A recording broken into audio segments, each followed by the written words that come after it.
You're listening to KYRS Medical Lake Spokane, 88.1 and 92.3 FM. And now for a special presentation of the Lands Council Campfire Stories. This was recorded Thursday, November 14th at the Wildland Cooperative. From the Lands Council, here's Adam Gebauer. Hello, everybody. I want to thank you for coming to our campfire event tonight. I'm going to do a little introduction. I usually kind of go off the cuff on that, but I wrote some notes today. It's kind of the importance of public lands and why we're all here to celebrate them. Public lands can be anything from your neighborhood park to vast stretches of wilderness. These large, intact parcels of lands, they give us the oxygen we breathe. They sequester carbon. It's quite a marvelous little cycle we have with the natural world. They provide clean, cold water that replenishes our aquifer. So every time we turn on the tap right here in Spokane, that's coming from large areas of public land up in the mountains and the snowpack. Our intact streams and waterways, 85% of all our terrestrial animals use these some part of their life. So it's not just for the fish, but the fish are also important. We need cold, clean water to support salmon, and salmon are coming back to the Spokane waterways. It's partially to the resilience of our systems, and it's also to the tenacity of the people that live here that want to see those salmon return. And wildlife also thrives with large, intact parcels of land. Animals move and migrate, and they need large areas to do that, to find all the resources they need. So the more intact land is, the better it is for our wildlife. But public lands also provides us a lot of other benefits. It provides us solace, provides us a chance to reflect and learn. And I've seen the benefits firsthand of taking kids out into the woods and pushing their comfort zones compassionately and constructively. These teens get out and share our public lands and learn the interconnectedness and that they are part of nature. Everything we do is part of nature. It's not going out into nature. It's being in nature at all times. And I think that's something we always need to remember, that we are always part of nature. One of the greatest things that public lands and access to these places has given me is community. I look out here, this is what this is all about. It's about community. I have friends across the country who still, to this day, even in their older age, take kids out into public lands, get them to live under the stars, get them to push their boundaries.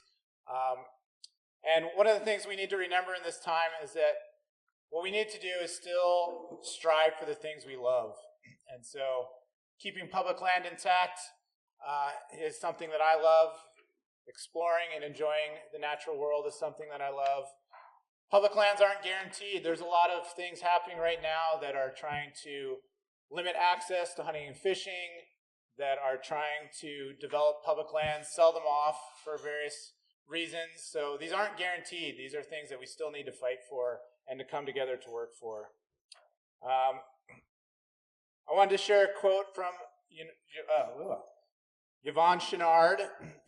Some people may know him. He's a pretty impressive pioneering rock climber, mountaineer. He also is the person who made our favorite overpriced outdoor gear, Patagonia. But, and I'm paraphrasing here, but he has a quote that says, "The cure for depression is action." And so I think everything we do is just action for the greater good. I wanted to thank all our brave storytellers out here. It's always fun to see what stories we get people to submit and how those people come to us to submit them. Sometimes it's by offering them beer. And I just wanted to remind us all that we're hearing stories that represent people's personal views and experiences, and they don't necessarily represent or reflect the views of the Lands Council. And then I am the Public Lands Program Director at the Lands Council, so I am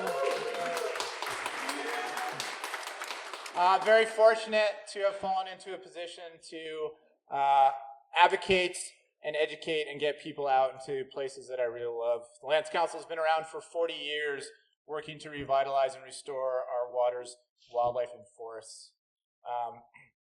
And finally, I want to thank Wildland Co-op. They are donating this space for us tonight. We always have a great turnout when we show up here to do this event, and it's just the coziest and loveliest of atmospheres that we have.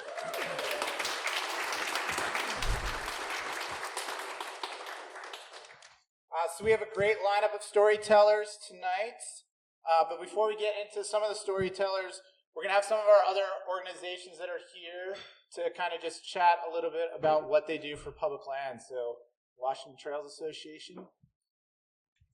Hello, everyone. Thank you so much, Adam. So Washington Trails Association is a statewide nonprofit, and what we hope to do is help facilitate getting people into the outdoors. So locally, that means that you might interact with our website, where we have a hiking guide that will give you ideas about where you can go hiking all across the state of Washington. You can check out trip reports from people who have been to our local trails recently and see what are the best places to go for the last of the Golden Larch or the start of the snowshoe season. And then we also do trail building and trail maintenance activities all across the state of Washington, and quite a few here locally. So we used to take a break for winter here in the Spokane area, and then we discovered that so many people love snowshoeing that snowshoe work parties can be a thing as well. So if you have not had a chance to volunteer yet, I highly encourage you to come out and give it a try. We are still doing a little bit of dirt work right now, but I think that snow's coming really soon. And so I encourage everybody either get out there and explore this winter or consider joining me for a day of volunteering on the trails. Thanks for being here. Thank you, Holly. We're going to have Brian from Salmon Safe. He's also going to be our first storyteller, so he can talk about Salmon Safe and go right into his story. Okay, that was going to be my question. Oh, but my beer's over there. Darn. I've got to watch those things. Hello. Thank you for that introduction, Adam. Much appreciate it. My name's Brian. I work for the nonprofit Salmon Safe. We're based in Portland. For the past 20 years, we've been working with landowners to promote best management practices for watershed health.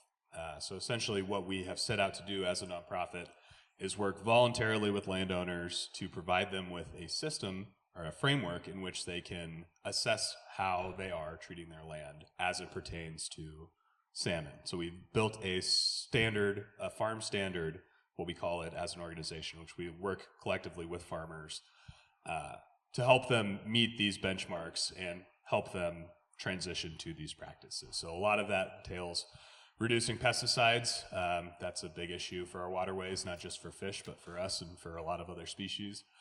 Controlling sediment and erosion during big rain events like we had this week. You know, that's not good for our rivers if there's nothing to protect them and buffer the sediment from the river. And so yeah, I work across more or less the Pacific Northwest with this work, and I'm based in Spokane, which is a great place to be. So yeah, okay. Well, thank you again for having me, and yeah, I guess I'll just roll right into my story. So yeah.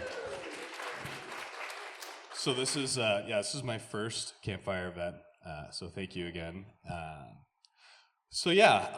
wanted to tell a story. Am I too loud? Should I put the mic louder? Because I can go louder. Just kidding. So as I said, I do a lot of work across really the Columbia Basin, which if you don't know is pretty much western Wyoming, western Montana, all the way through to Portland to the coast. So you can be a raindrop. And if you get pushed in one direction, if you're headed towards Missoula, Montana, or if you're headed towards Bozeman, Montana, somewhere in there, you get pushed one way or the other, and you eventually end up either in the Columbia, if you get pushed to the west, or you end up in the Mississippi, which is the Gulf of Mexico, if you get pushed to the east. So just to put the watershed into perspective, we work from a Columbia Basin perspective, and that's where I find myself a lot. So I do spend a lot of time on the land, a lot of times working with farmers who not only farm some really incredible places, but also manage quite a bit of conservation projects across their acreage. So I find myself on the land a lot. So what I've been trying to do a lot more this year, as it's my third year working for the organization, is to come out early to places. Like if I have a trip to Jackson, Wyoming, or the Teton Valley, like come out early. Like if I'm there for a week for work, like get there on a Friday. Try to make the most of it, really blend that work-life balance together. So I think this year I really tried to do a good job of that. And so just over the past probably like 4 months, I've been in, Jackson, Wyoming, Victor, Idaho, Boise, Idaho, to Oakley, Idaho, which is, if anyone knows where that is, it's way out there. So I just go to all these different places, and I find myself in so many beautiful locations. So one of the trips I took was in May of this year, which the springtime, I have to say, in the greater Yellowstone ecosystem, if you want to have some really cathartic experiences, go in the spring. You'll see some bright orange baby bison, and they are truly adorable. So if anyone's feeling a little glum in May, I promise you, I'll prescribe you a trip to Yellowstone or the greater Yellowstone area, and those baby bison will cheer you right up. So I did that, and so I was there, and I took a day on a Saturday by myself. I was like, you know what? Okay, I'm here on a Saturday. I have a rental car. I'm just gonna spend like 13 hours driving through the park. I hit Grand Teton and Yellowstone all in a day, in this big full excursion with a couple hikes in between. But in the morning, I was like, before I really get into the park, I'm going to take some time and walk around the Snake River, because it's one of my favorite rivers in the entire West Coast. It's a tributary, which if you've ever seen parts of the Snake River that are massive, it's like, how is that a tributary? But it's a tributary to the Columbia, also a big river. And so I stopped as I was driving to Yellowstone, driving into the park. I stopped and I said, I'm just going to walk. Like, I had just downloaded the new Merlin app, which, if you don't know, is the bird ID app, which revolutionized my life. Like, all these tech people are like, the power of AI is going to do all these things for your business. And I'm just like, dude, I just want it for birds. You know what I mean? And so thankful that my fellow bird people like got together and used AI to basically, like, you turn on this app and it can ID birds just by sound, essentially. So I had that and I was all excited, and I just parked and pulled out, and there was this stretch along the Snake River, and there was a couple guys fishing, and I saw these like beautiful greater Yellowstone cutthroat trout that were like sipping on the water. And I was like, God, this is great. So I'm like walking, listening to the birds, and as I'm walking, I look at the river and I see this river otter just like zooming past me in the water, because it was during the spring where the snow melt is happening, so the rivers are really vast. And it almost seemed like they were surfing like through the river, and I was just like, man, that'd be cool to be a river otter. My gosh, and they're adorable. Let's be honest, all otters are. So I was like, oh my God, that's beautiful. It's so great. And then as a bird person, I was like looking up, and I'm seeing all these different bird species, and I'm seeing this osprey like, fly back and forth, scouting the river, looking for fish.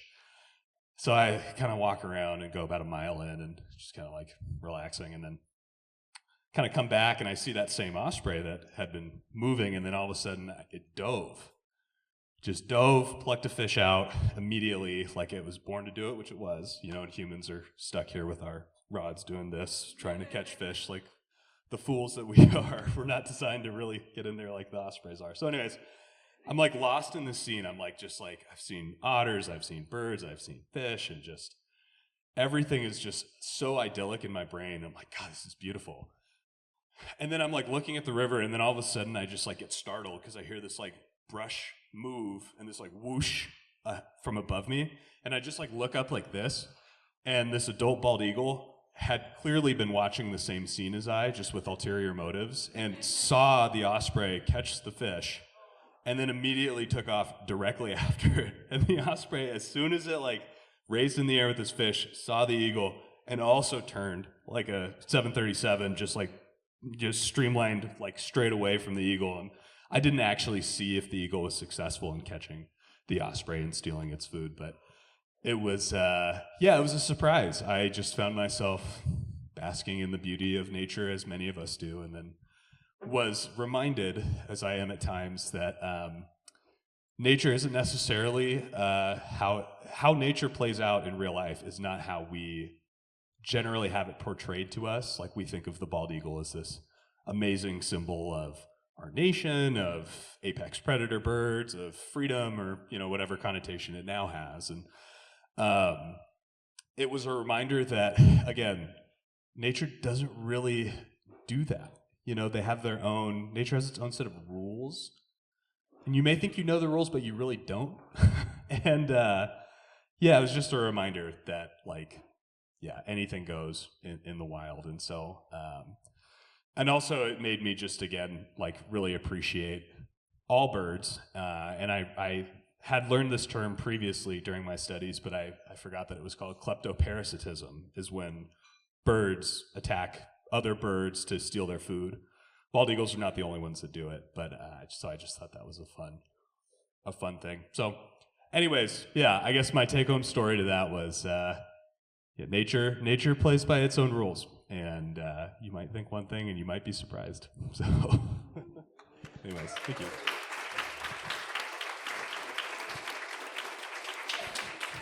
Thank you, Brian. Up next, we have Carol.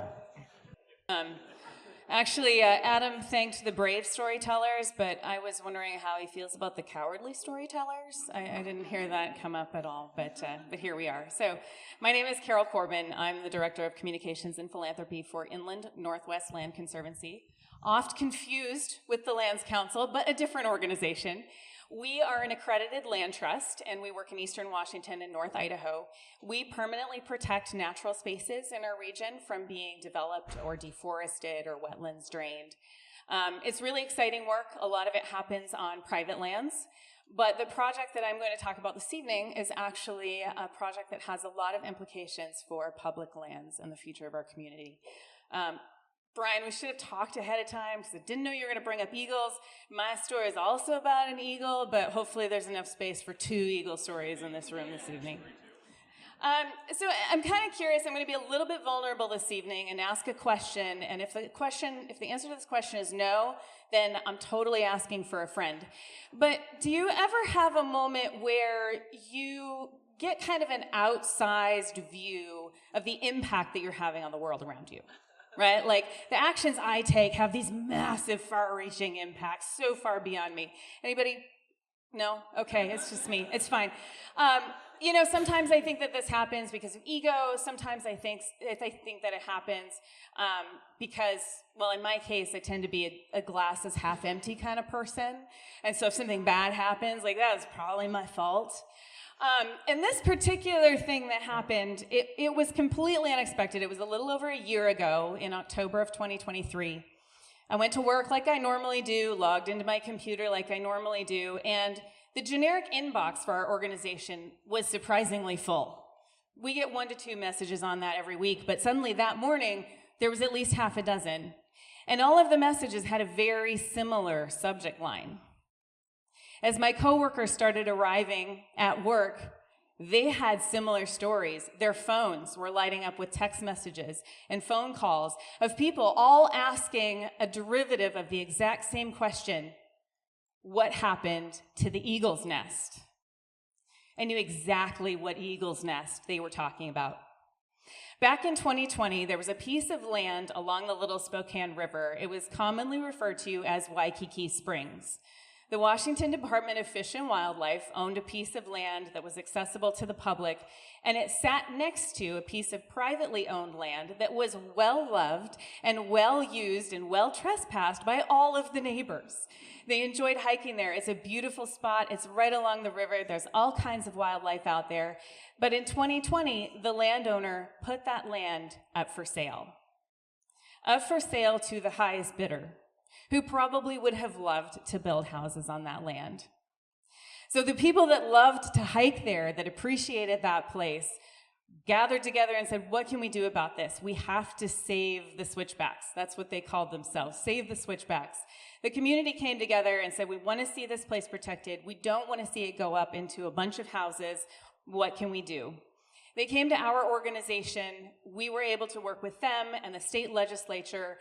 And after a year of nail biting, we managed to utilize state funds to purchase that 95 acres and permanently protect it for public access. Absolutely amazing.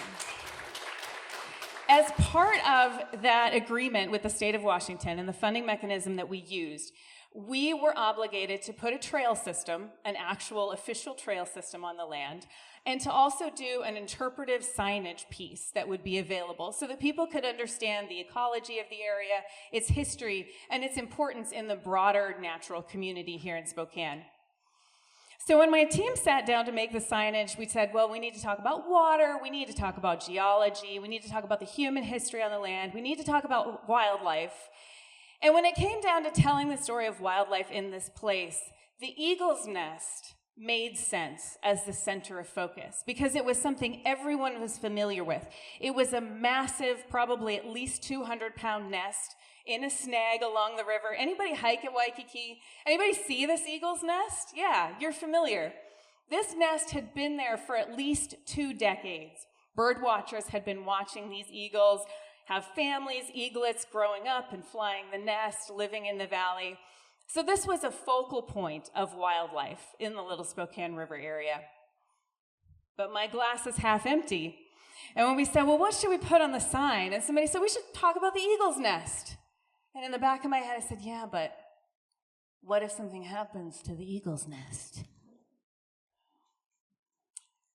A year after the signs were installed, on that morning in October, after a long, hot, dry summer to which we are becoming all too accustomed in this area, a torrential downpour overweighted the nest with water. The branch broke, and the nest went crashing into the river. Was it my fault?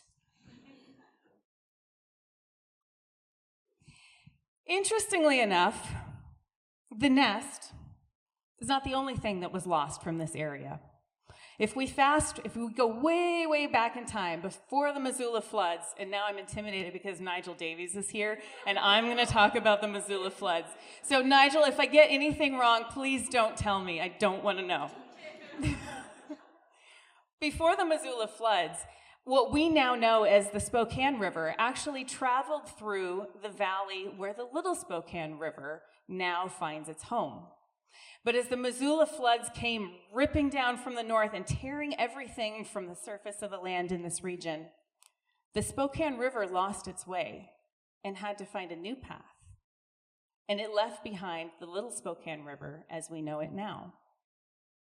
Moving forward in time, Native tribes utilized that land for hunting and fishing, for gathering and celebrating the return of salmon to this region every year. But those lands were lost to the tribe because of European settlement in the area. And then water infrastructure built in our rivers and waterways meant that we lost the salmon. Then in 2020, the land was almost lost to development. At the beginning of our work to protect the Waikiki Springs area, one of the questions that we asked our partners at the Spokane Tribe was, what is something that you need to help with your salmon reintroduction efforts? And the first thing that they said was, we need a place. We need land. We need access to the river so that we can raise our own salmon to help with these efforts. So when Waikiki Springs came available, it was a no-brainer. That was absolutely a project that we needed to take on. And it was also a gateway project to another 1,000 acres along the Little Spokane River that our organization had been watching for at least as long as that eagle's nest had lived at Waikiki Springs. That was the first step in a much larger journey. But back to the eagle's nest. It's gone. Nobody knows where it is. Thankfully, our birding friends that frequented that area said that the eaglets were likely old enough that when the nest fell, the eaglets were able to fly away and were probably safe. But for days afterwards, our team and our friends that hike out there were on the lookout. Where are the eagles? Are they safe? Did they survive? And one day, our preserve manager came into the office. He said, I saw the eagle today. And of course, everybody dropped what they were doing. We needed to hear what was going on. And he proceeded to tell us that the male eagle had come back to the location of the original nest, and he would fly down to the ground, pick up a stick, fly up to a new snag, put the stick in the crook of the tree, and then fly down for another stick. But as soon as he left the first stick, it would fall out of the tree. And he repeated this process time after time after time, to the point where the preserve manager had to go about the rest of his day. And when he left, the eagle was still trying to get one stick into the snag. So we thought, what can we do? How can we help these birds? How can we make sure that they stay in this place? We want them to stay in the valley.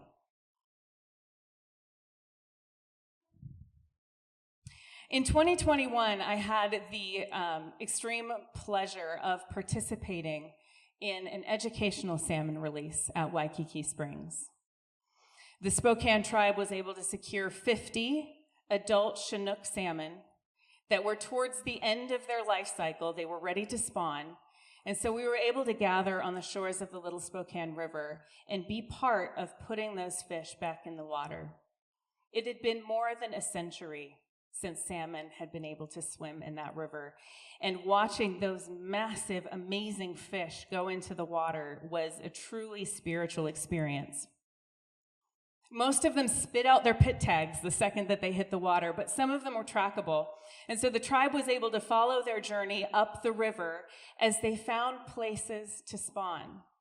And the tribe was able to find 5 reds from that fall. So 5 of those salmon were able to spawn in the river.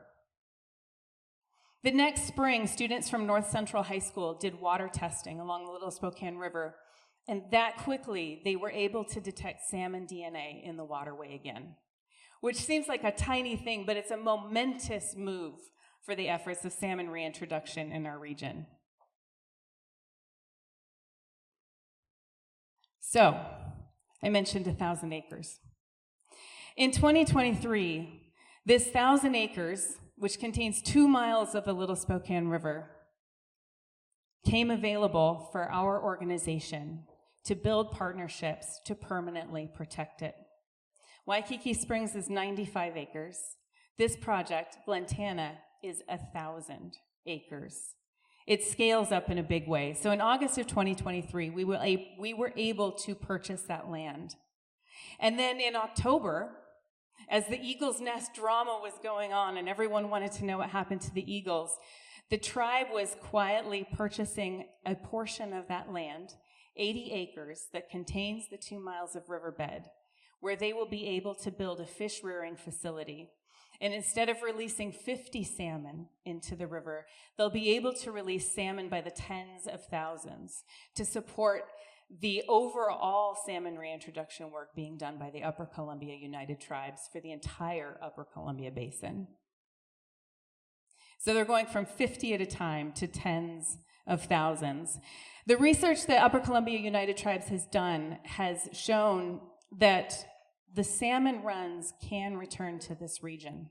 If there are enough fish in the river, and we look at things like fish ladders and fish cannons and trucking fish around the dams, those salmon runs can be restored. And this is a huge part of that work. Because the Little Spokane River, it turns out it's not just a good home for eagles. It's truly an ideal home for anadromous fish. Fish that spawn in fresh water, live their lives in salt water, and then return to fresh water to spawn at the end of their life cycles. Part of that is because all of the shade, if you've been to the Little Spokane River, you know that there's lots of trees and bushes that help shade the waterway and keep it cool. There's gravels on the bottom of that river that are ideal for fish to spawn in. They love that water. But in Waikiki Springs, most importantly, water bubbles out of the Spokane Valley Rathdrum Prairie Aquifer from underneath the ground at a nice, cool temperature that regulates that river all year round and makes it a safe place for these fish.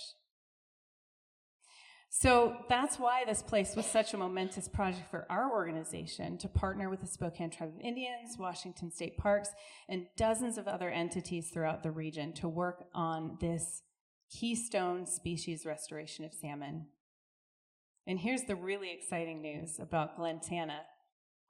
And this is super secret right now because it's not open to the public, but since you're here, that 1,000 acres eventually will be open to public access and recreation thanks to Washington State Parks.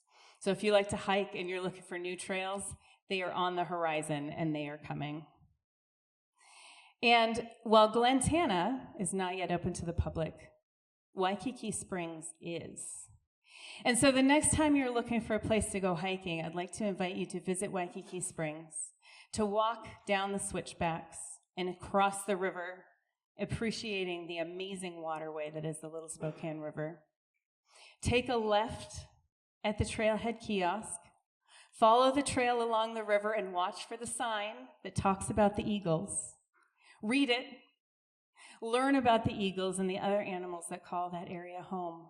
And then I'm delighted to share that if you look up towards the river, only a couple hundred feet downriver from where the eagles used to live, they've established a new home in the Little Spokane River Valley, right where you can see them from that sign. And I may or may not have bribed them with the future of salmon in the river.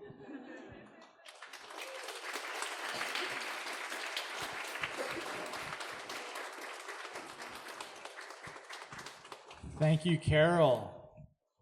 Up next, we have Nigel. Nigel.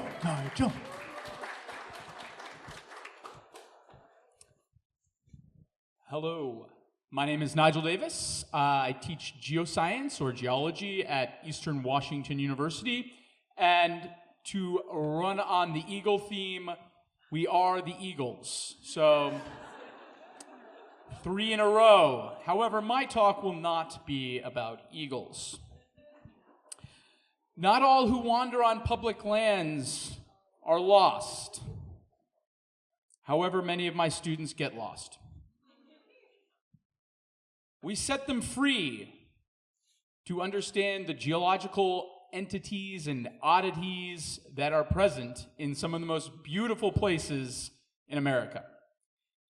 Some of these places mostly don't have very much vegetation, because vegetation is not the friend of a geologist, it is the enemy.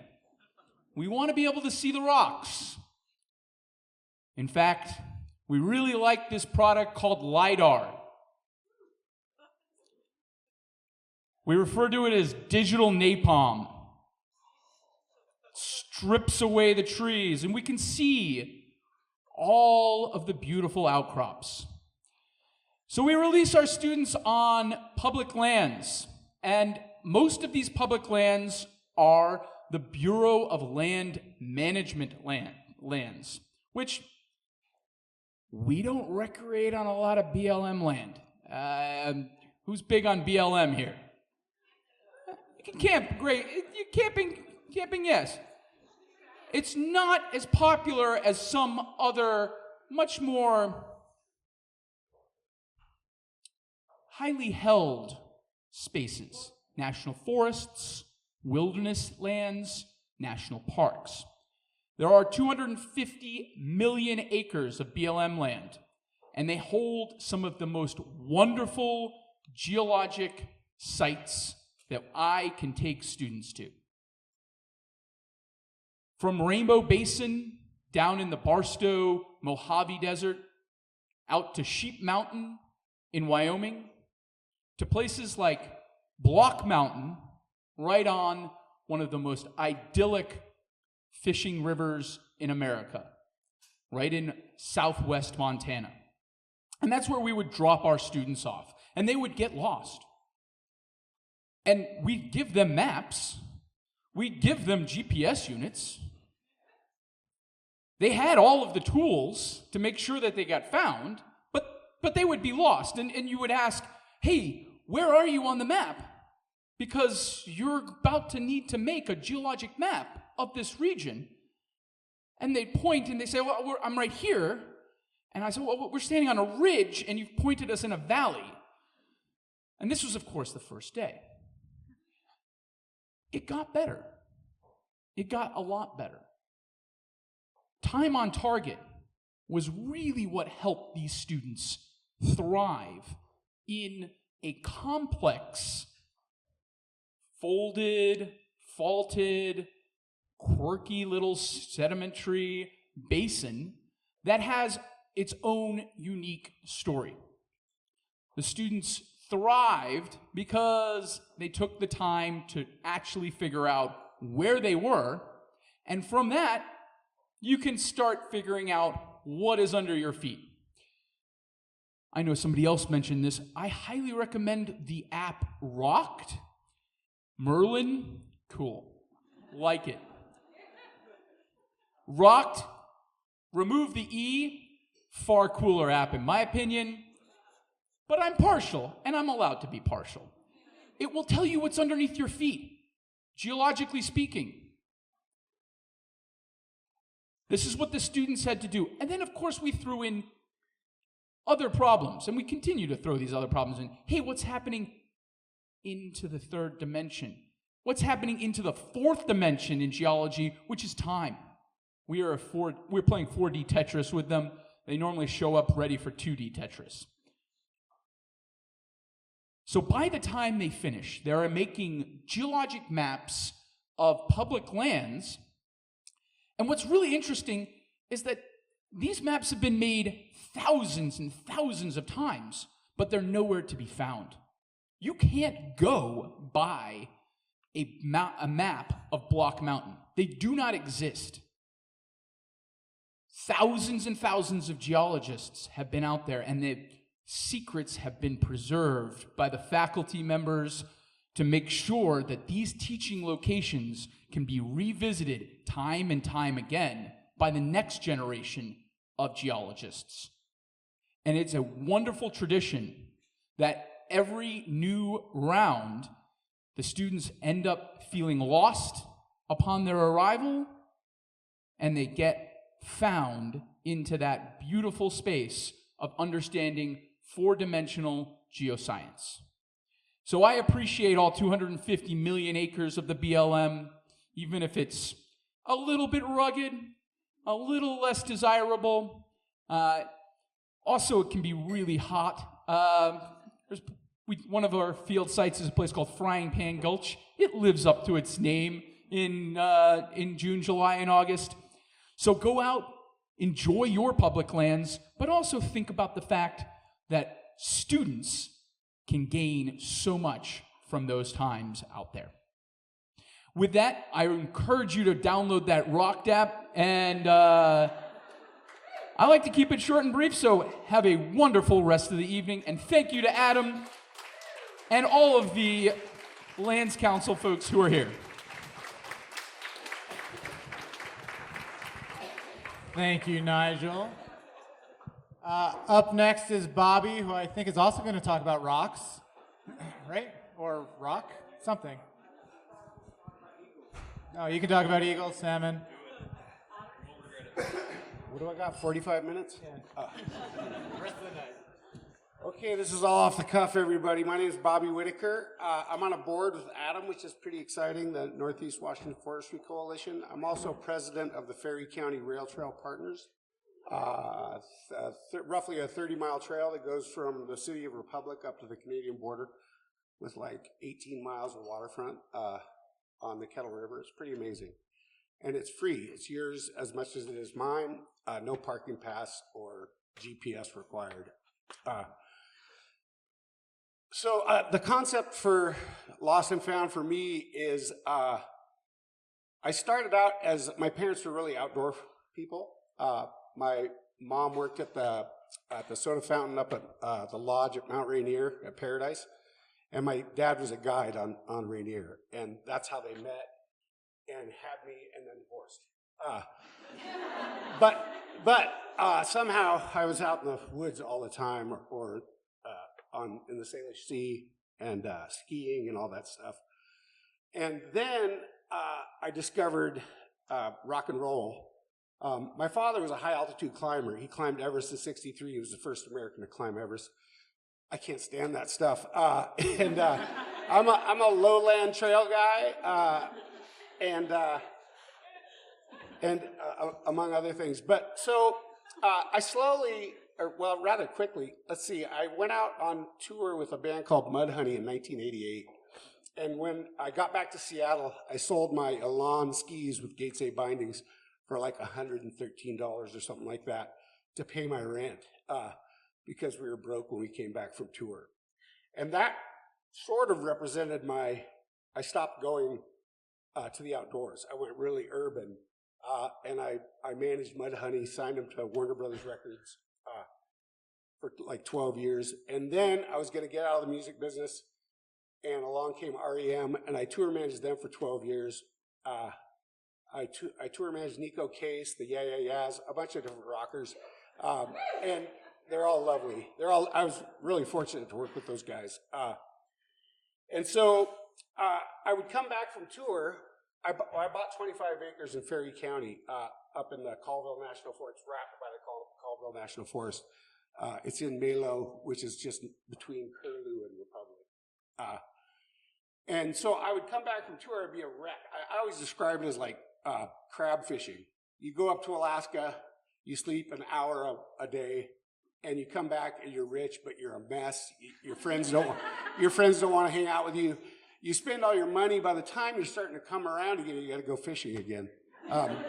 So that's sort of what rock and roll and touring was like, only worse. I'm actually only 22, but I look 80.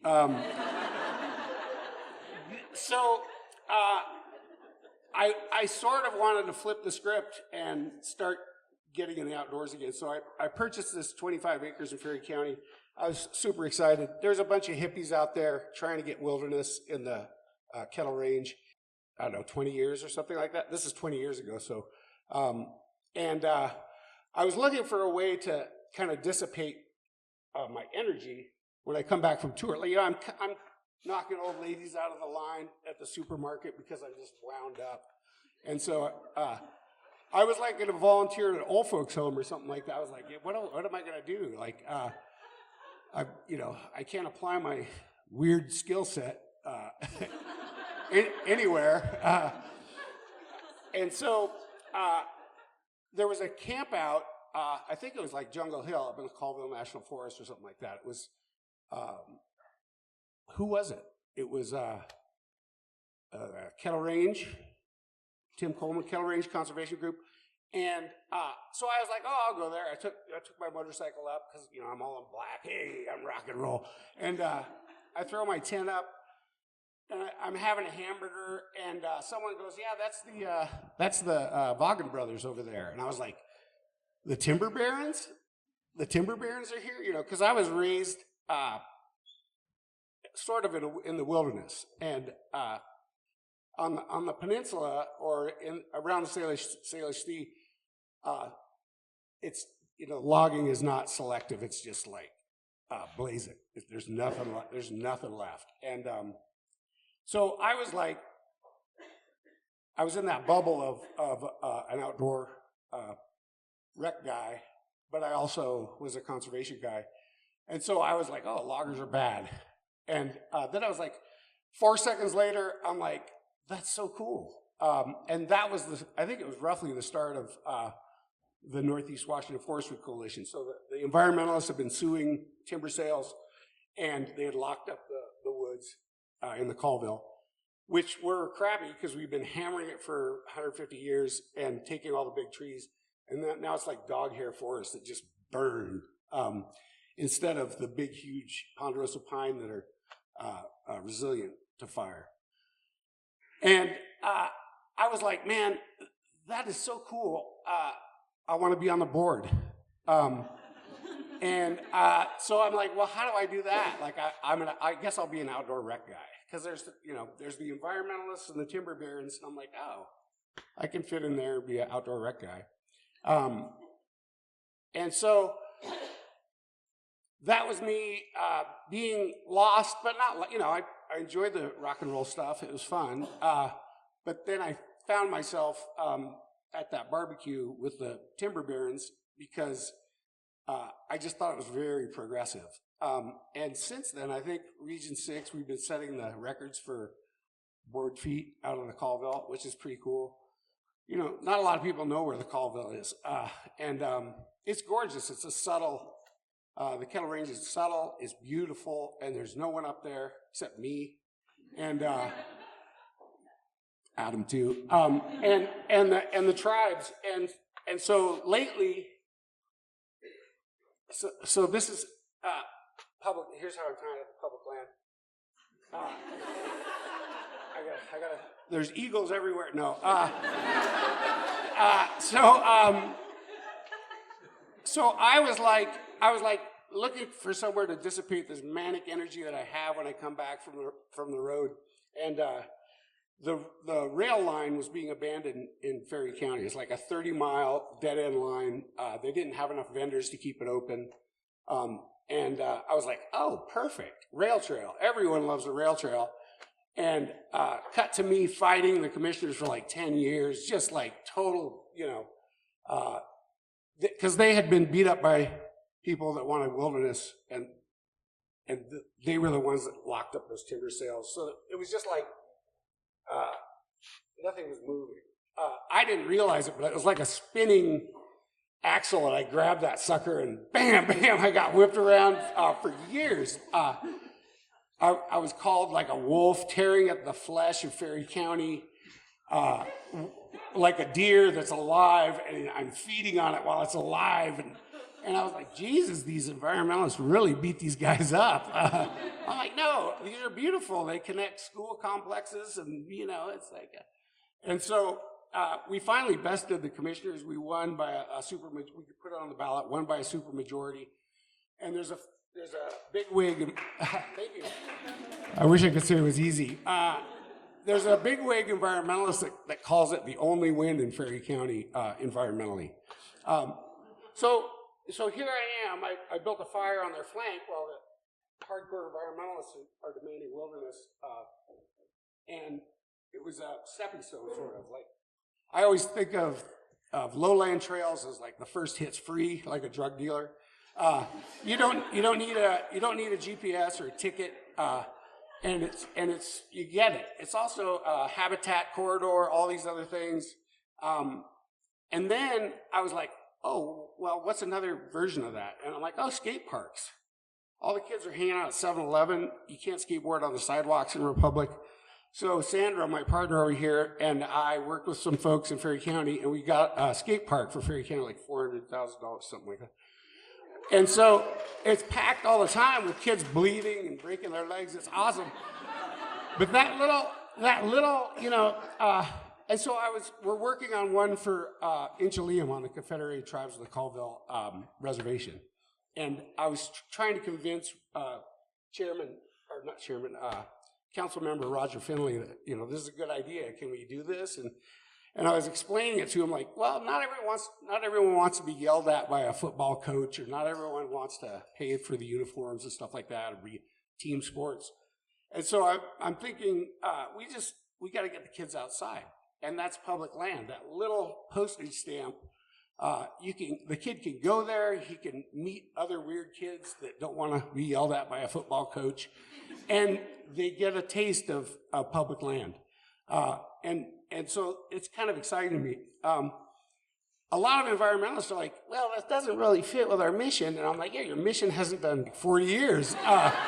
So I'm like, it's incremental. Excuse me, I'm dying. I worked in rock and roll, I tell you that. So it's incremental gains, but it's eye-opening. That little piece of public land, there's some quote that my dad always used to. My dad's Jim Whitaker. He's the first American climb Everest. He ran REI for 25 years. And something about the first step depends on the last, and the last step depends on the first. So getting these kids out there on like a $30 skateboard is really a great stepping stone. And my father always said, there's no bad people. You just got to educate them. And for people to protect the environment, they got to know it's there. They got to like it. And so he had to convince the board at REI to sell bicycles. They were like, Jim, we're a climbing, thing. He's like, what the hell are you talking about? We're an outdoor, store. And so it's really, I think it's perfect. It's a perfect fit because it goes through, it's public land, and you just, now I'm working with all these different people, and we can take it up a notch. We can take it up to the top of the Kettle Crest. And that's another thing we're working on. Sorry, it hasn't happened yet, but I'm not 40 years in yet. But we did just recently bring an effort. I don't know how to describe it, but it was really close. And we're working with the tribes. Kathy McMorris Rogers said, if the tribes are into it, I'm into it. And I love working with the tribes. It's awesome. Everyone likes cold, clean water, salmon, eagles. And so, first hits free. Don't disparage little postage stamp skate park with ugly kids, because that is how I got out into the outdoors, and I still won't go to the top of Everest. It's too busy. Yeah, that's it. Hi, thank you.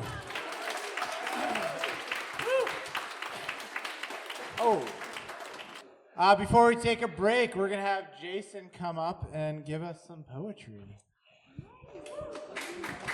Thank you.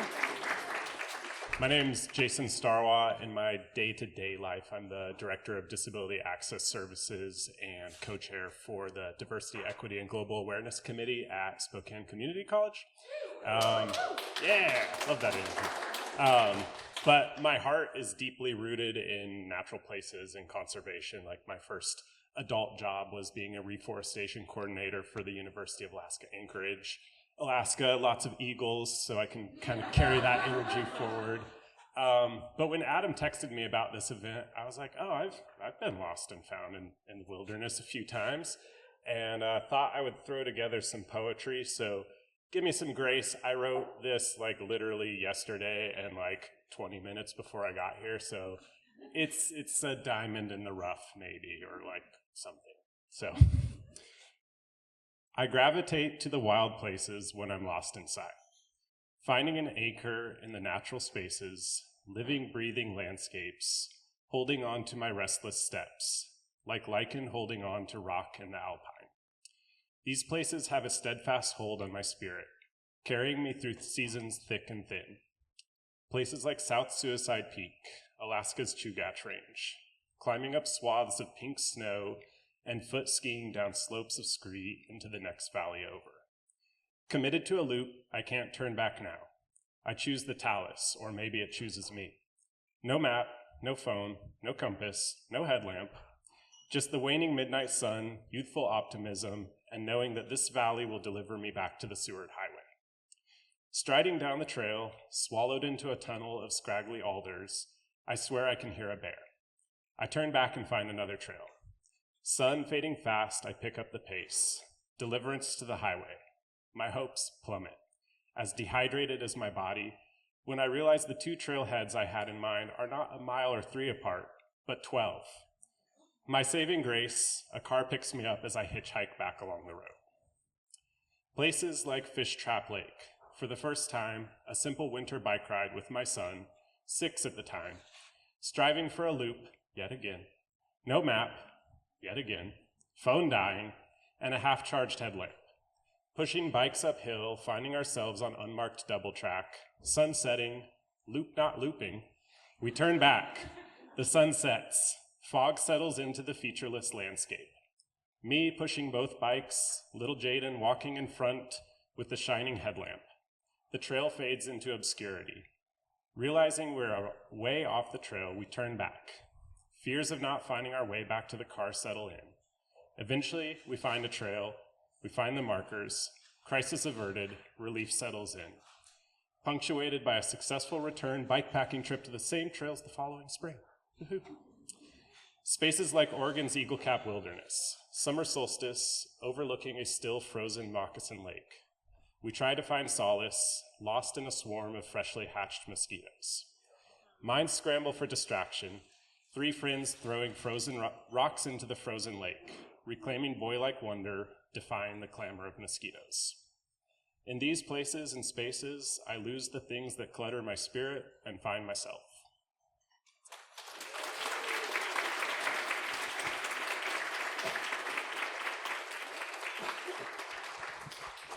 Thank you, Jason. We're going to take a brief break. Before I get our next storytellers out, I want to talk a little bit about the Northeast Washington Forestry Coalition. I am a board member. We have a couple other board members here. Bobby has mentioned it. We have Taylor over here.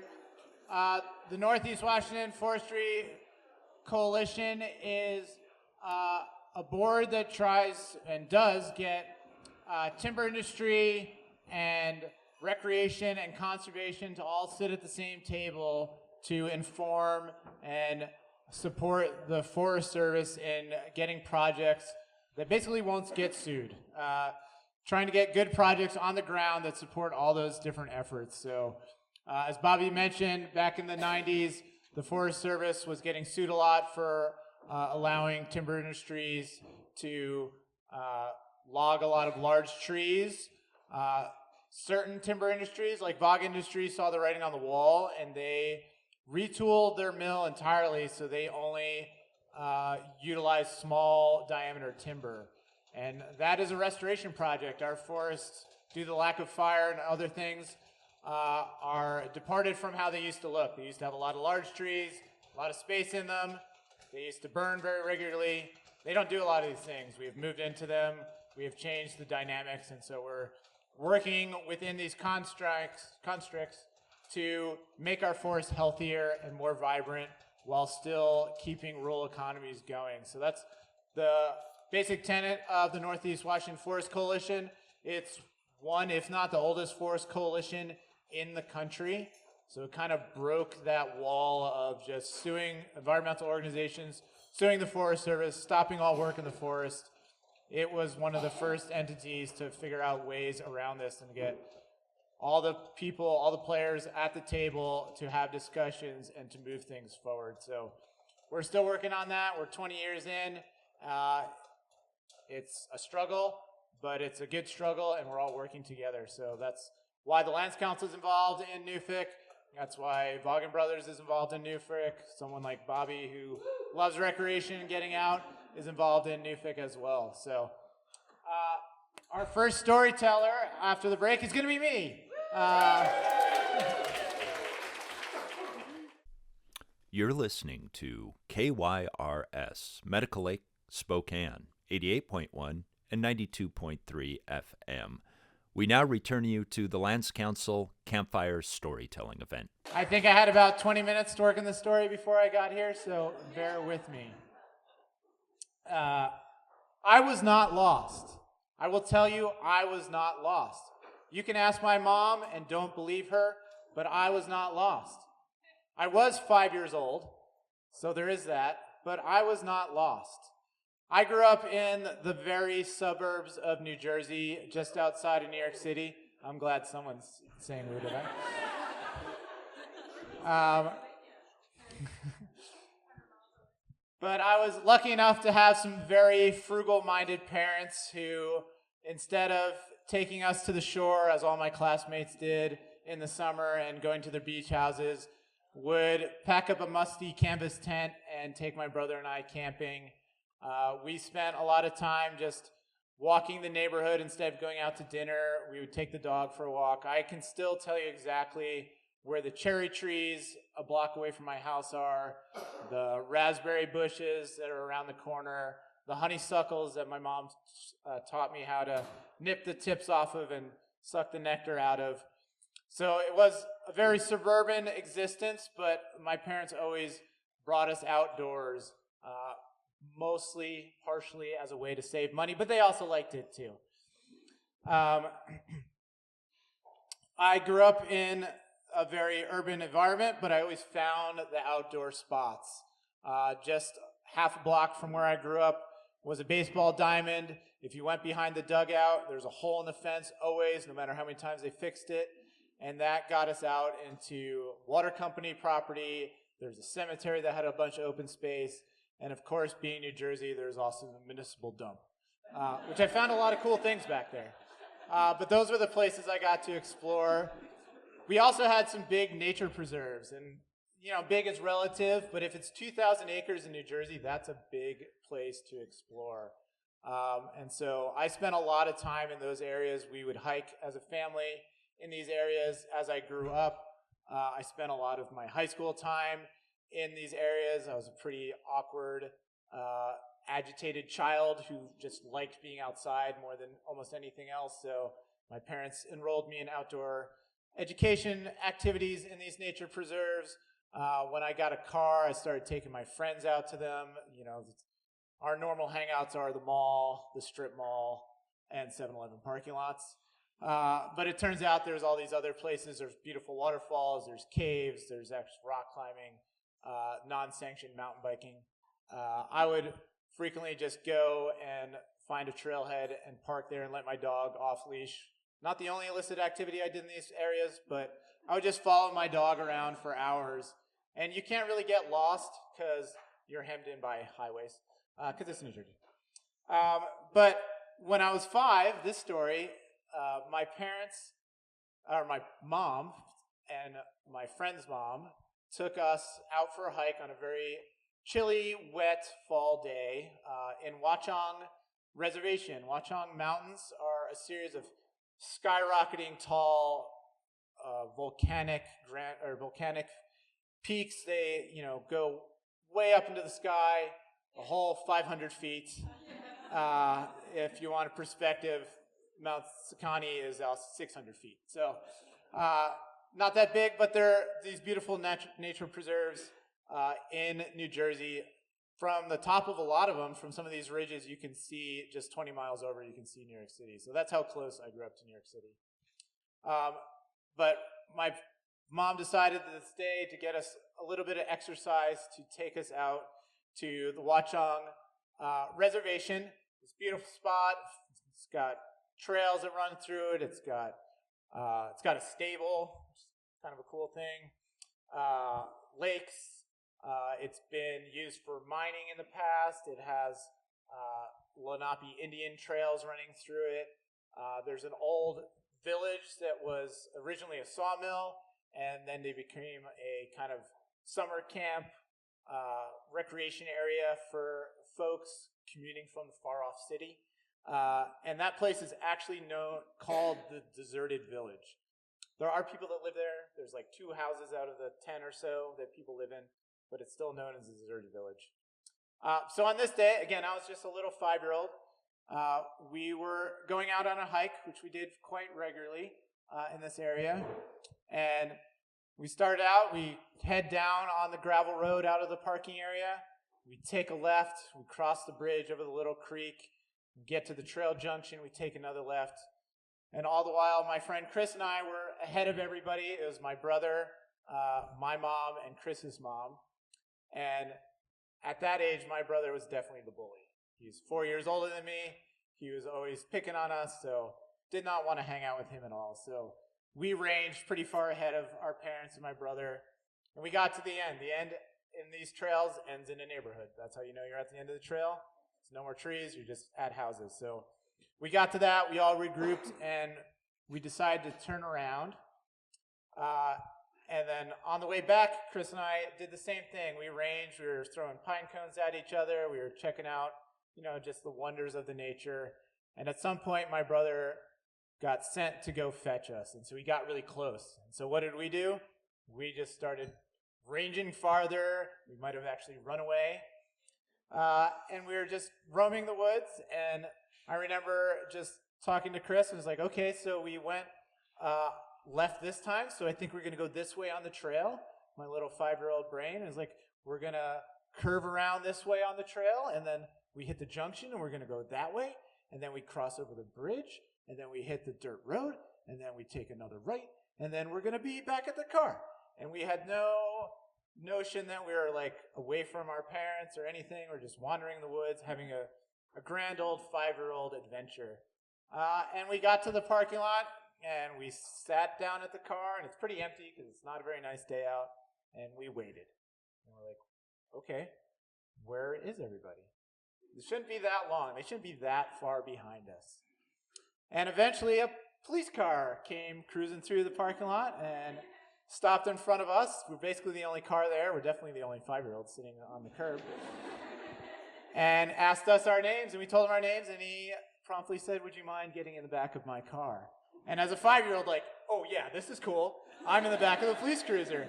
And it doesn't take too long for you to realize, like, oh, we're in trouble, something's wrong. And so, while Chris and I went the way we were supposed to go, took the turns we were supposed to go, crossed the little creek, spent some time throwing rocks, did exactly what you're supposed to do if you are lost, which is stay put. My parents, or our moms and my brother, somehow went down the hill, crossed the major river that runs through the whole park, up the other hill, and ended up the deserted village, which, as it's named, you think no one lives there, but in fact, a couple people do live there. And so they knocked on doors. I'm sure they were frantic and fraught because as a 5-year-old, or losing your 5-year-old, you'd probably be pretty scared that they're out somewhere and not able to find their way. And so they finally found a door that had a person living in it. Turns out it's one of the people who works for the Parks Department there. And he was certain that a 5-year-old could not find their way on these trails. And there's lots of trails out here. There's lots of trail junctions. Yeah, probably right. Most 5-year-olds, and rightfully so, should not be able to find their way out of this situation. So promptly called the cops. And that's how we got reunited, was getting dropped off by my parents. This is still family lore. If you ask my mom what happened, she will say, you were lost. You were definitely lost. And I counter every time that we were not lost. We went exactly the way we were supposed to do. We ended up at the car and we sat and waited as we should have. And the thing that I always think about with growing up in suburbia is I always gravitated to these outdoor spaces. I found strength and comfort in them. And I always wonder why. I've spent probably most of my career trying to get out and be out into outdoor spaces. I've led hundreds of kids, I guess probably close to hundreds of kids, out into the woods, sometimes for weeks at a time, getting them to sleep under the stars. I find that I have found strength and comfort in going out into the wildest places I can find. And that's not my family. My family is very much from New Jersey and would rather go to the mall or go to a sporting event than go out and venture into the woods. So the one thing that I found, and I continually go back to, is that what my strength is in this very complicated and interesting world is that I can find solace and comfort in getting, quote unquote, lost out in the woods.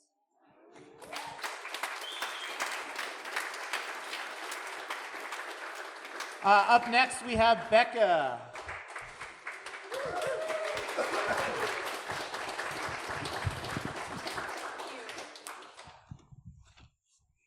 All right, I love writing, so my story is a little more scripted than everyone else's.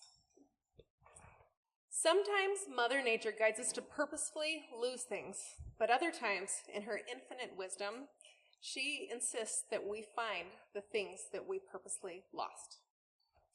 I love everything to do with being outside. I feel like I lose that mode of adulting when I can look with childlike wonder and amazement at the beauty of the world. For this reason, many years ago, I decided to purposefully lose the habit of looking at weather forecasts. My neighbor has chosen to be my self-appointed weatherman, who, whenever I see him, updates me on upcoming weather events. When I'm obviously surprised at his forecast, he cannot understand why I choose not to look at the weather. It's just that little app on your phone he always pantomimes with his hands. It's so easy. For me, I don't like to look at one more thing on my phone. It sucks enough life for me already. I love the anticipation of being surprised at Mother Nature's gift for that day. Every day brings me such wonder that I'd hate to spoil it by looking ahead and knowing what to expect and ruining the surprise. I've had this habit for about 20-ish years, and on the whole, it's brought a lot of good magic to my days. But occasionally, it's brought some bad magic in some unintended ways. In the summer of 2019, my family moved back to Spokane after living in Texas for 4 years. I have 4 kids. At that time, they ranged in age from 10 months old to 9 years old. After helping us unload all of our household goods back into our house that we had lived in before, My kid's dad flew back down to Texas to finish out a month of work before joining us. In support, my sister offered to send down 2 of her kids from Alaska, ages 12 and 14.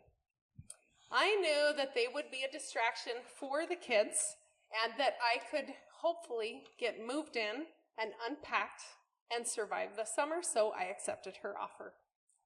In July, the summer weather was perfect, and I thought it was high time for our welcome back to the Pacific Northwest camping trip. The 6 kids and I loaded our gear into the van for a multi-day trip up into the Kaniksu National Forest. If omens are real, we certainly had one as we were driving through the last big town before our destination. All was calm in the van while we were listening to a podcast when I felt something brush against my foot. I was turning a left-hand turn, so it took me a second before I was able to briefly look down. I didn't see anything, so I continued driving.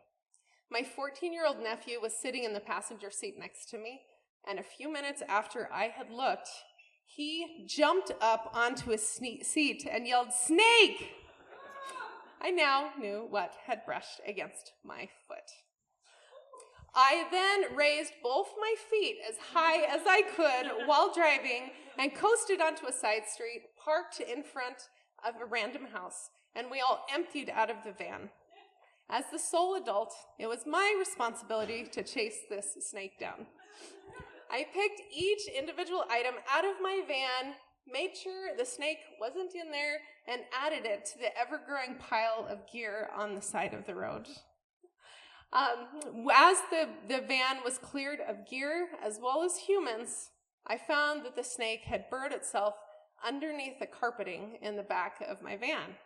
As I was pulling up that carpet, the door opened to the house that we were parked in front of, and a couple came out. They said, "Hey, it looks like you probably have a critter there, judging from all the excitement." I confirmed the presence of a snake, and the man went back into the house, came back out with some kitchen tongs. With their help, we were able to liberate the snake, which we found was a sweet and terrified garter snake. I like the ahs. It's super sweet. We then released it into the grass, and it scurried away, or I guess slithered away to some concealing bushes. After thanking our tong-wielding saviors, we loaded back up the van and headed north to our remote campsite up in the Kaniksu National Forest. So the next couple of days were heaven. When I go camping, it is my favorite thing to get up in the morning before anyone else is up, stir the fire to life, heat the tea kettle, and have my morning tea while watching the sun paint the uppermost branches of the trees, filtering beautiful hues of yellow and gold and green down to us. After that, it was a whirlwind adventure of taking care of the 6 kids. We spent our days in true forest bathing fashion. We would play in the bone-chilling creek that was next to us. We would go swimming at the base of a waterfall, go hiking, build forts in the forest, and so many other unstructured activities. My time was spent cooking breakfast and dinner over the campfire, making lunches, breastfeeding my baby, changing diapers, giving chores to the kids, such as digging the latrine, looking for firewood, filtering water, cleaning up for dinner, and other such activities. It was a lot. It was very, very busy. After dinner in the evenings, when we had cleaned up and the night was winding down, we would sit around the campfire and engage in our family tradition of storytelling, where we would go around the campfire and everyone got to tell a story. It didn't matter what kind of story, if it was fiction or nonfiction or a little poem, a song, whatever it was, the only rule was that you had to be old enough to talk. I love seeing my kids express their creativity in this way. This trip was heaven, a busy sort of heaven, but heaven nonetheless. On the night of that second day, we had just eaten dinner, and the kids were cleaning up when I started hearing a faint sound, very, very distant, repeated at random intervals. In the narrow valley with tall trees surrounding us. The only direction to look to get any indication of what was going on was up. Above and around us, the trees were calm. The sun was just sinking below the valley side, leaving our camp bathed in shadow. Excuse me. There didn't seem anything amiss, so we continued the cleanup, the kids chattering away. The sounds slowly got louder, more distinct, and more consistent. I started thinking that perhaps down the valley there was a rowdy group of individuals that were making noise that was carrying to us. I looked up again just to make sure, and the trees were calm, not a breeze to ruffle their needles. I thought that there must be a group down the valley. As time progressed, I could tell that the sounds were either fireworks, gunshot, or, in my mind, the much more vague possibility of thunder. The weather was calm. I looked up. It was a beautiful blue sky and had been perfect weather. When the tippy tops of the trees started swaying, an immediate change from the calm of the moment before, I decided that, and also the sounds were getting louder and more consistent, I decided that we were packing up now and were leaving camp as fast as we could. I figured out that those sounds that I heard that became louder and louder were indeed thunder. When the trees around you are over 100 feet tall, it deserves some well-inspired fear. I heeded that fear, and we packed up camp in 10 minutes, which is an amazing feat for 4 tents, 6 kids, all of the gear and the food and everything to go with it. During our frantic cleanup, the noise kept building and building and building. The trees now had progressed to swaying, panicked in the wind, indicating a severe storm was about to hit. As soon as everything was loaded in the van, I pulled out of the short road to our campsite, and as our custom, my nephew and son were running back to the camp to do a final sweep.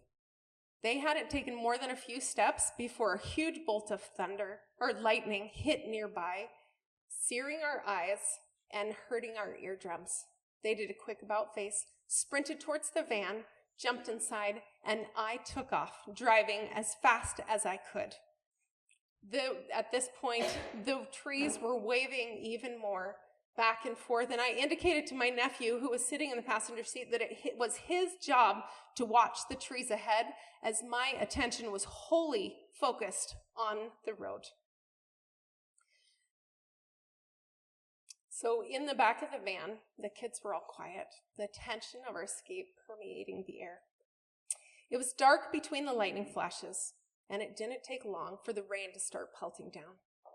My aggressively depressed gas pedal was spurred not only because of the fear of the storm, but because the responsibility that I had to the 6 kids that I had in the van with me. I have had some scary experiences in my high-risk outdoor adventures. Traversing a broad and powerful thigh-high glacial river when the glacier's right there, dragging my resisting dog across, her toenails gouging in my leg, her terror evident, and knowing that if I lost my footing, I would fall and most likely be lost to the river. I've been lost in a snowstorm in a ridge-hopping 15-mile hike high up in the south central Alaskan mountains. Above the tree line, the trail completely covered in snow, and one of the members of our group struggling to keep up as we frantically navigated towards the direction that we thought the waiting car was at.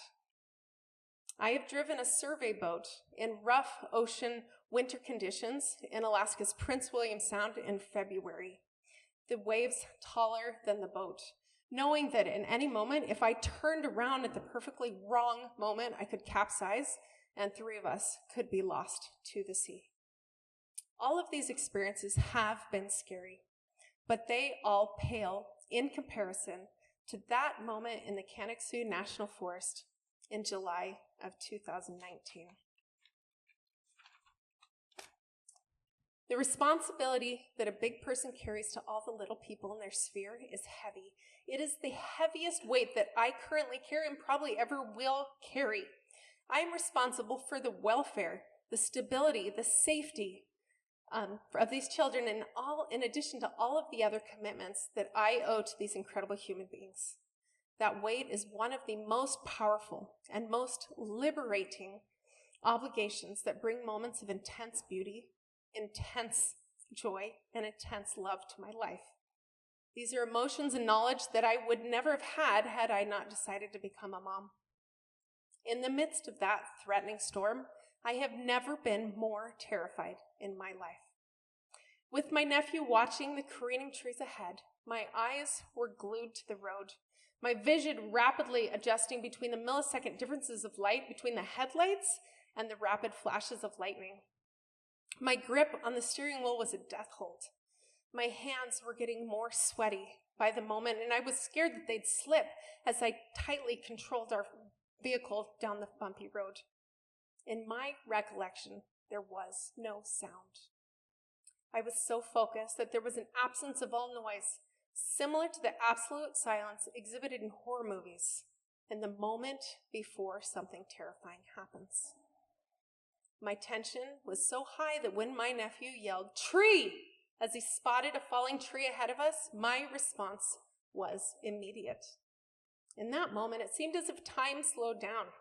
It's an odd phenomenon that when our senses are so intently engaged, that time, which we know is fixed and unyielding, actually changes. I could view everything around me as it was happening and have the brain space and time to process it all. What magic is this? Our brain is capable of changing the unchangeable. In response to my nephew's alarm, I swerved to the other side of the road, slammed down the gas pedal, and roared around the end of the tree as its great weight fell and bounced up and down. Its fall reverberated on the road. We miraculously escaped one of the destructions of the storm's casualties. I was grateful that it didn't take us down with it. The rest of our flight is a blur in my memory. I remember continuing to drive in terror, avoiding any more close encounters with the storm's victims. We eventually came upon an open field, and I quickly pulled in there and joined the other cars who were waiting in the relative safety of a raging and open sky. By this time, the rain had abated a little, leaving a drizzle as the trees continued their excessive bending and swaying.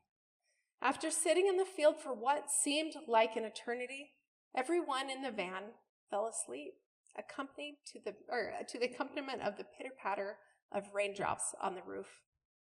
The wind was slowly losing its ferocity, but for the life of me, I could not relax. My mind played a game of what if. What if I hadn't been so focused on the swaying of the branches above our camp? What if I hadn't left in time? What if a tree had come crashing down on our camp? What if we had been stuck there, unable to escape? How would the kids have responded? Would they have hidden? Would they have scattered or frozen in fear? What if my hands had slipped on the steering wheel and sent the van careening into a tree off the side of the road? What if we had left 1 second earlier and been squashed under the tree as it fell? All of these and more scenarios went through my mind on repeat that night and for nights to come. I still have a hard time thinking of that night without getting emotional and feeling like my heart could break. Eventually, the storm calmed enough for me to begin the 2-hour drive home. Debris peppered the road in the form of branches, needles, and the occasional tree. The trees were swaying slower in the fine drizzle, but I had a hard time believing that it could be that innocent and that they wouldn't fall at any moment. I followed other vehicles as we warily navigated the road lifeline to the safety of home and the solid protective roof over our heads. I briefly shared this experience in an email exchange with a colleague, Peggy Rosen. She shared a practice that she does at the conclusion of every adventure. She asks, did we make good decisions today, or were we just lucky? It helps it to think it through and realizes that experiences can only become lessons if we choose to reflect upon them. I fully claim my mistakes. I tell my kids to make mistakes boldly. Mistakes only become problems if we choose to not learn from them. The Ouroboros is an ancient symbol depicted by a snake eating its own tail. I see some nodding. There is magic in its meaning of self-renewal. At the beginning of my story, I described an encounter that we had with our unintended hitchhiker, an innocent garter snake. I can be like it and hide when danger exists, and when the opportunity presents itself, run away. Or I can take the lesson of the Ouroboros, internalize my experience, both the good and the bad, learn and grow from it, and become more wise.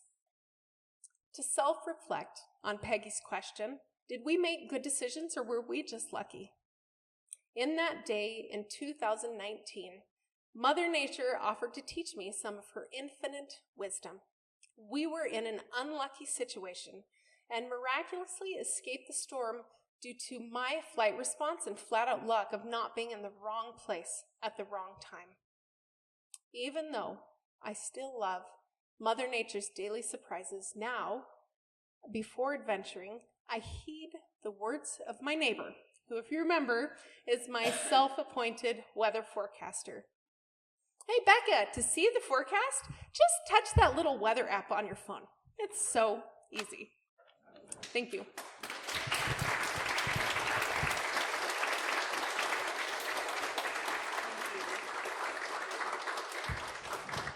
Thank you, Becca. Up next, we have Summer.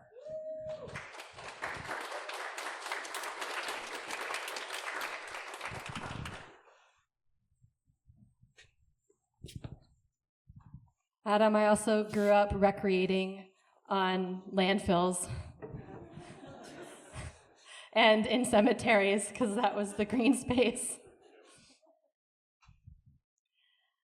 About 8 years ago, I got back to my car, and there was a note on the windshield on the sheriff's letterhead, and it said, Ms. Hess, Matthew Jones, Mr. Matthew Jones, my boyfriend, is concerned about your whereabouts. Search and rescue will be dispatched at dawn. Please contact the sheriff's office. And there was a number at the bottom. I'll fill you in on how I got to that moment in time. The night before, I had slept in the parking lot of the trailhead that leads to the Enchantments through hike. I'm guessing a lot of individuals in the room have done this through hike. Yes, one of our most beloved trails. And oh, by the way, I live in Chelan County, 87% public land. Not that I really love public land, I just can't stay away from it because there's so much of it. No, I'm kidding, I love my public land. But I had slept in the trailhead that night, and I was going to do the through hike. I'd done a lot of climbing in that range, so I'd been up and done Pressic Peak, and I've done Acid Baby, but I've never done the whole thing through. And I had a weekend where I was solo. The weather was like kind of okay. My partner was out of town, and so I thought, well, this will be a great time to just scoot over from Spokane. I'll just do the through hike real quick, and I'll head back home, and it'll be just a really great solo time in the mountains to myself. And I was so psyched because I made it up from the Snow Creek side up to the Snow Creek Lake and Leprechaun Lake in record time. I'm like taking in Pressic Peak. It's so beautiful. Like the sun is just rising, and I'm like, I am incredible. I made it up here by sunrise.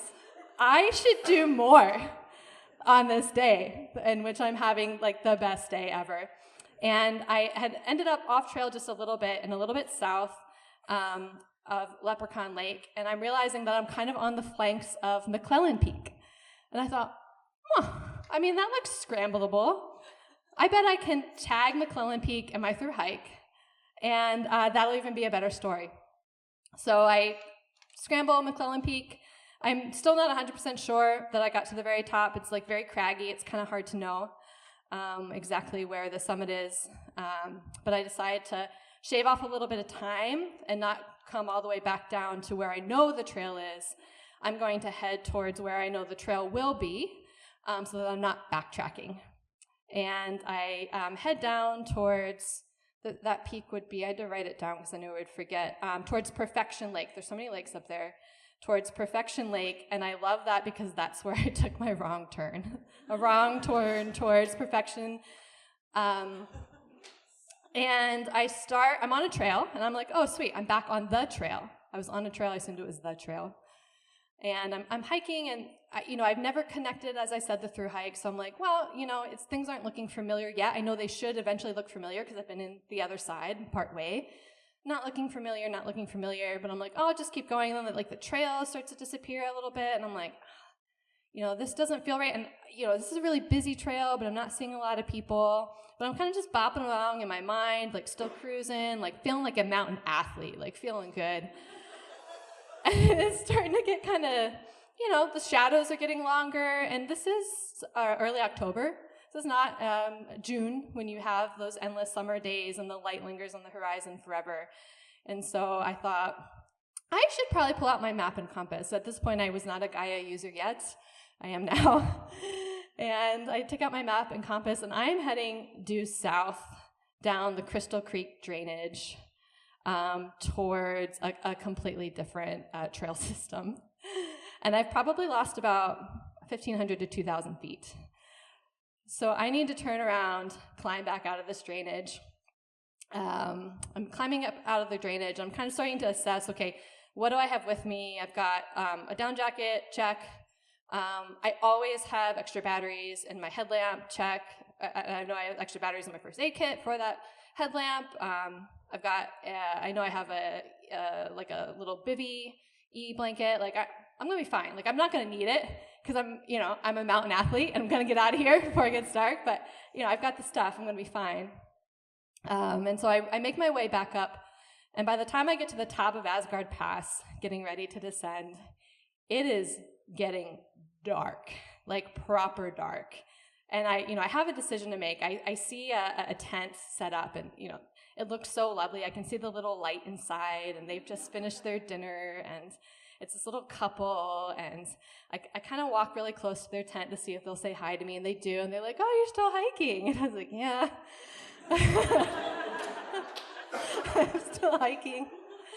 And they were like, well, are you okay? And I'm like, I'm okay. And they were like, well, do you need anything? It's a long way back. I'm like, I know it's still a long way back.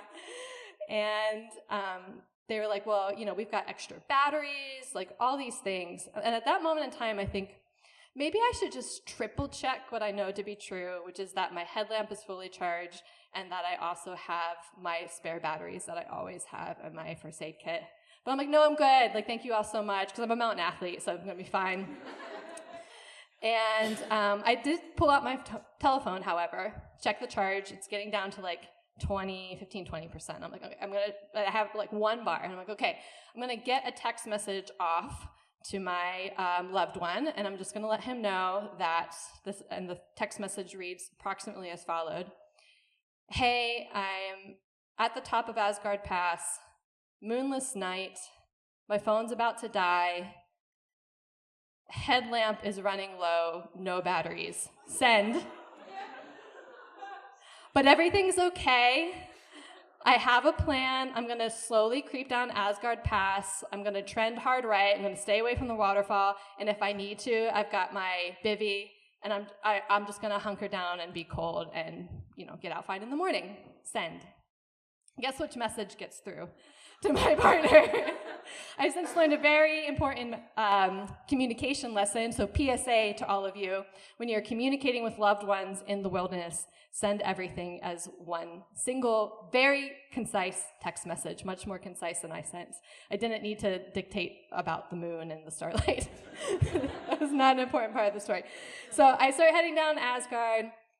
And I'm just like creeping along slowly. My headlamp dies shortly. My phone's dead very shortly. I really have no idea like where I am on the pass. I can hear the waterford on my left. I'm staying away from that, and I'm just like mostly butt scooting, partly creeping down to slowly. And part of the reason why I keep moving, I'm just cold. Like I could have laid down. I was like, I don't really want to lay down. It's rocky. It's cold. I'm just going to keep moving. I make it down. Probably like 2-3 hours before dawn, down to the lake there. I'm blanking on the name of the lake that I've been to a million times. Thank you, Kolchak Lake.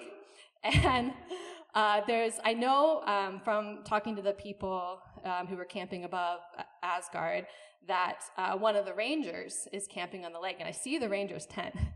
And I know that my buddy Zach is a climbing ranger up there that summer, and I almost like knock on the door of his tent. I'm like, Zach, are you in there? Do you have an extra sleeping bag? But I don't do it because I'm a mountain athlete, so I'm gonna get back to my car. I get back down to my car safely.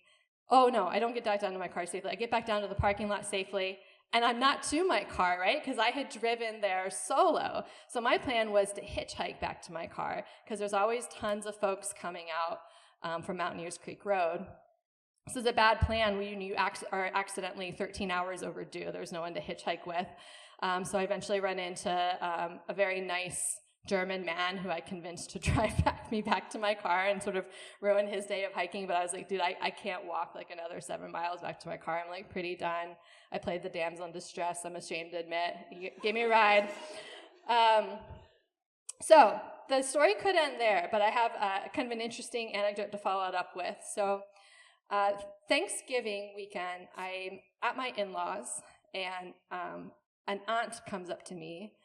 And she's kind of one of these aunts that has just a way of, some people have a way of making you feel comfortable. This woman, I can't believe we're on the radio, Neil. Like, my family's going to listen to this. But this particular aunt, it kind of has the opposite effect on individuals. And she makes people rather uncomfortable. And, she's asking me a lot of personal questions about my life. And eventually she asked me about this incident. And so my partner was distressed enough that he had called his mom and was like, Mom, I'm really worried about Summer. She's overdue. I got this text. And, Mom had told the aunties. And so the auntie came up and asked me about it at Thanksgiving. And her words to me, after I told her a little bit about it, was like, I made some silly decisions, but it was fine. She says, we don't do things like that to the people we love. And I, did kind of a double take, because people are rarely that direct, which I kind of like. Almost like a sitcom, the things that you never say were said. And that phrase stuck with me a lot. We don't do those things to the people we love. And so I started wondering, what is it that I had done to him? And I think in her mind, what I had done to my partner was make him worry. Rather than accommodate and care for, I made him concerned. And I do think that there are some lessons I need to take away from that incident. One is I changed plan midday. That was stupid. My plan was to do the through hike. I tagged in a peak. There was no reason for that. I also refused help. Somebody had batteries that I could have used to have much more safely descended. And because I'm a mountain athlete and thought I could just do it, I didn't take their batteries, which is really, really silly. But I also think that getting lost and finding your way home again is exactly what we're supposed to do for the people we love. Thank you.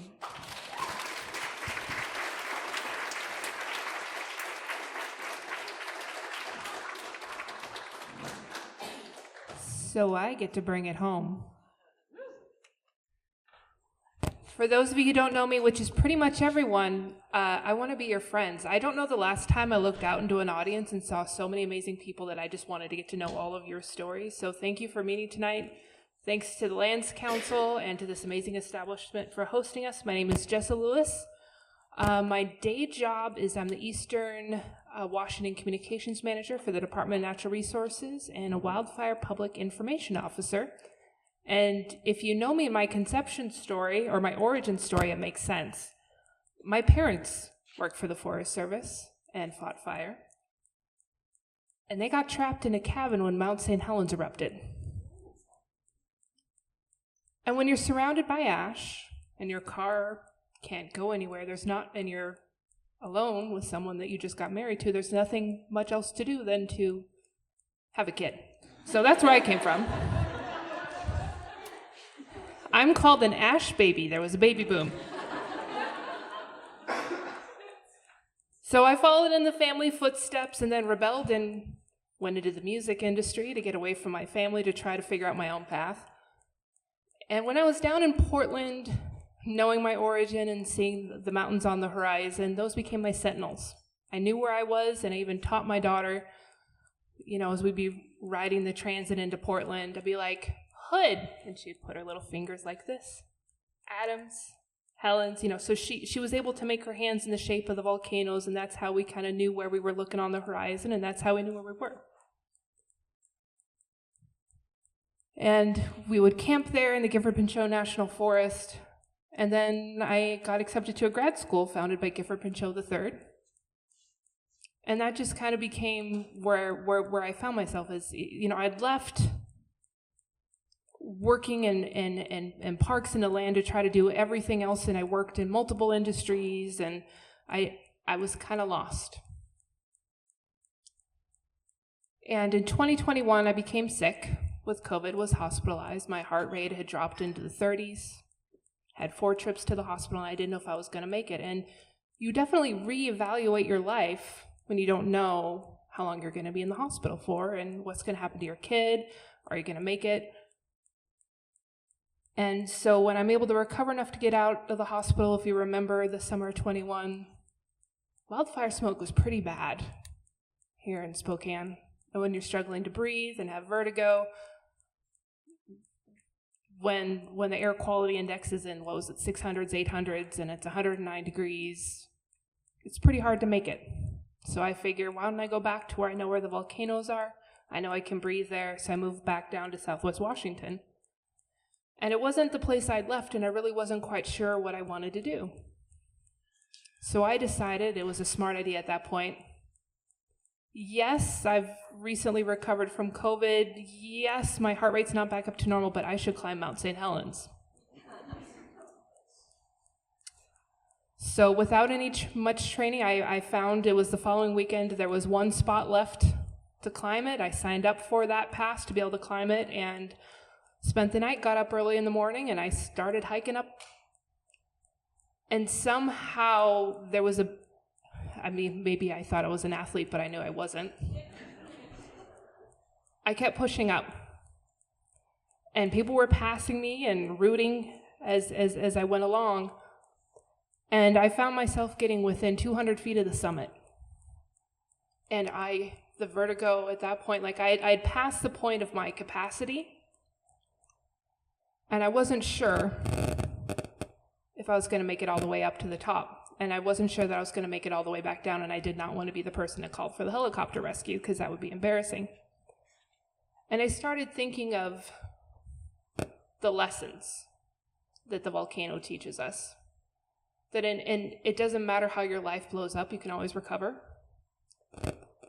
And nature has a way of holding that recovery. I mean, they have it at Mount St. Helens. There's one of the things that they discovered was nature came back faster. The plants started reestablishing themselves faster than they thought was possible, because the lupin not only affixed nitrogen into the soil, but also helped repair the biome. That was in the seeds that they were able to bring back mycorrhiza, and then other plants were able to grow as a result. And there was something to that just really resonated with me. And I decided it doesn't matter how much my life is blown up, it doesn't matter that I don't know where I am, as long as I know on the horizon where my sentinels are, where my mountains are, I'll be okay. So I made the decision to turn back, because I thought it'd be better if I came home in one piece and not via helicopter. And what was amazing was earlier that morning, if you know me, you know how much I love huckleberries. I didn't realize I had walked by a bunch of huckleberry bushes that morning. And as I was singing the song to try to keep my spirits up, this is the trail that never ends. Yes, it goes on, my friend. Once you started hiking it, not knowing what it was, now you have to keep hiking it forever just because. And as I said that line, I looked and I saw that there was a huckleberry bush, and I saw a huckleberry. And I willed myself that final mile back to my car by going huckleberry to huckleberry, blood blisters on my feet, exhausted past the point of exhaustion, but each little berry was a bit of hope. And I walked berry to berry back to the car, that tart juiciness being the only thing I could focus on at that point. And then when I got back to the car, I found out I had a job offer to move back to Spokane, to work in wildfire, and to come home. And there's a part of me that feels like I found home on that trip. And there's something to always knowing where you were based on looking at the mountains and knowing that this land will be there to sustain us, even if it's berry by berry.